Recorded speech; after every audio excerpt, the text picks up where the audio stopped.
അനുനയ ശ്രമങ്ങളുടെ ഭാഗമായിട്ടായിരിക്കുമോ രാഹുൽ ഗാന്ധി കെ.സി. വേണുഗോപാലുമായി കൂടിക്കാഴ്ച നടത്തുന്നത്? ഈ മുകുൾ വാസ്നിക് അടക്കം ദീപാദാസ് മുൻഷി അടക്കം ഇപ്പോഴും ഡൽഹിയിൽ തുടരുന്നുണ്ടല്ലോ. കെ.സി. ഒരുപക്ഷെ തിരുവനന്തപുരത്തേക്ക് അല്ലെങ്കിൽ കേരളത്തിലേക്ക് വരാനുള്ള ഒരു സാഹചര്യമാണോ അടുത്ത മണിക്കൂറുകളിലുള്ളത്? ത്തിലേക്ക് പോകുമോ എന്നുള്ള കാര്യത്തിലും അദ്ദേഹത്തിന്റെ ഓഫീസുമായി ബന്ധപ്പെട്ടപ്പോൾ യാതൊരു തരത്തിലുമുള്ള സൂചനകൾ നൽകിയിട്ടില്ല. നിലവിൽ കെ.സി. വേണുഗോപാൽ ഉള്ളത് ഞാനിപ്പോൾ നിൽക്കുന്ന സുനേരി ബാഗിലെ 5-ാം നമ്പർ വസതി, അതായത് രാഹുൽ ഗാന്ധിയുടെ നിലവിൽ പ്രതിപക്ഷ നേതാവായിട്ടുള്ള ലോക്സഭാ പ്രതിപക്ഷ നേതാവായിട്ടുള്ള രാഹുൽ ഗാന്ധിയുടെ ഔദ്യോഗിക വസതിയിലേക്ക് കെ.സി. വേണുഗോപാൽ അല്പസമയങ്ങൾക്ക് മുൻപാണ് കടന്നുപോയത്.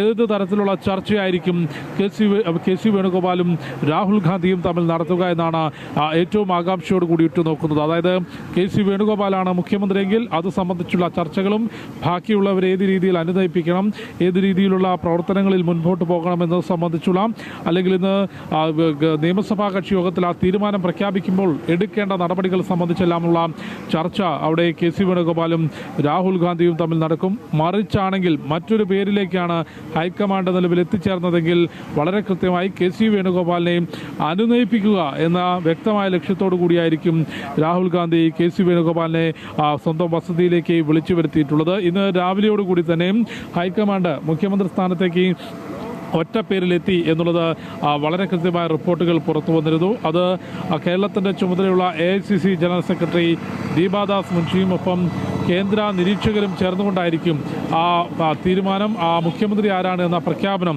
നിയമസഭാ കക്ഷി യോഗത്തിൽ പ്രഖ്യാപിക്കുക. യാതൊരു തരത്തിലും നിയമസഭാ കക്ഷി യോഗം ചേരുമ്പോൾ ഇനി MLA-മാരുടെ അഭിപ്രായം തേടാനോ ഭൂരിപക്ഷം നോക്കാനോ ഉള്ള ശ്രമം നടത്തില്ല. പകരം ഹൈക്കമാൻഡിൻ്റെ തീരുമാനം ആ നിയമസഭാ കക്ഷി യോഗത്തിൽ പ്രഖ്യാപിക്കുകയാണ് ഉണ്ടാവുക. അതിന് മണിക്കൂറുകൾ മാത്രം ബാക്കി നിൽക്കുമ്പോഴാണ് സംഘടനാ ചുമതല കൂടിയുള്ള കെ.സി. വേണുഗോപാലിനെ ഇപ്പോൾ രാഹുൽ ഗാന്ധി സ്വന്തം വസതിയിലേക്ക് വിളിച്ചു വരുത്തിയിട്ടുള്ളത്. ഇവിടെ രാഹുൽ ഗാന്ധിയുടെ വസതിയിൽ ചർച്ച പുരോഗമിക്കുകയാണ്. ഏകദേശം 10 മിനിറ്റ് മുൻപെയാണ് കെ.സി. വേണുഗോപാൽ രാഹുൽ ഗാന്ധിയുടെ വസതിയിലേക്ക് എത്തിയിട്ടുള്ളത്. ഈ ഒരു ചർച്ചയിൽ വളരെ കൃത്യമായി തന്നെ കെ.സി. വേണുഗോപാലിന് കേരളത്തിൻ്റെ അടുത്ത മുഖ്യമന്ത്രി ആരാണ് എന്ന് ഹൈക്കമാൻഡ് തീരുമാനം അറിയാൻ സാധിക്കും. പക്ഷേ അത് സംബന്ധിച്ച ഒരു പ്രതികരണവും അദ്ദേഹം മാധ്യമങ്ങളോട് നടത്താനുള്ള സാധ്യതയില്ല. നിലവിൽ ഈ ഒരു നിമിഷം വരെ നേതാക്കളോട് ആരോടും തന്നെ, പ്രത്യേകിച്ച് കേരളത്തിലെ മുതിർന്ന നേതാക്കളോട് ആരും തന്നെ ഹൈക്കമാൻഡ് തീരുമാനം എന്താണ് എന്ന കാര്യം അറിയിച്ചിട്ടില്ല എന്നാണ് മനസ്സിലാക്കുന്നത്. പക്ഷേ നിലവിൽ രാഹുൽ ഗാന്ധിയുമായുള്ള കൂടിക്കാഴ്ചയിൽ വളരെ കൃത്യമായി തന്നെ കെ.സി. വേണുഗോപാലിന് കേരളത്തിൻ്റെ അടുത്ത മുഖ്യമന്ത്രി ആരാണ് എന്ന തീരുമാനം അറിയാൻ സാധിക്കും. പക്ഷേ ഒരു പരസ്യ പ്രതികരണത്തിലേക്ക് നിലവിൽ കെ.സി. വേണുഗോപാൽ കിടക്കാനുള്ള സാധ്യത കുറവാണ്. ഏറ്റവും പ്രധാനപ്പെട്ട ചോദ്യം, ഈ ഒരു കൂടിക്കാഴ്ചയ്ക്ക് ശേഷം കെ.സി. വേണുഗോപാൽ ഡൽഹിയിൽ തന്നെ തുടരുമോ അതല്ല കേരളത്തിലേക്ക് മടങ്ങുമോ എന്നുള്ളതാണ്. കേന്ദ്ര നിരീക്ഷകരും കേരളത്തിന് ചുമതലയുള്ള AICC ജനറൽ സെക്രട്ടറി ദീപാദാസ് മുൻഷിയും ഇന്ന് കേരളത്തിലേക്ക് എത്തുന്നുണ്ട്. അതോടൊപ്പം കെ.സി. വേണുഗോപാലും കേരളത്തിലേക്ക് പോകുമോ എന്ന ഏറ്റവും പ്രധാനപ്പെട്ട ചോദ്യം. അക്കാര്യങ്ങൾക്കും കെ.സി. വേണുഗോപാലിൻ്റെ ഓഫീസ് ഇതുവരെ യാതൊരു തരത്തിലുമുള്ള പ്രതികരണം നടത്തിയിട്ടില്ല. കെ.സി. വേണുഗോപാലും വീട്ടിൽ നിന്നിറങ്ങുമ്പോൾ മാധ്യമപ്രവർത്തകർ പ്രതികരണം തേടിയിരുന്നുവെങ്കിൽ പോലും ആ സമയത്തും കെ.സി. വേണുഗോപാൽ യാതൊരു തരത്തിലുമുള്ള പ്രതികരണത്തിന് തയ്യാറായില്ല. ഏതായാലും കൂടിക്കാഴ്ച പുരോഗമിക്കുകയാണ്.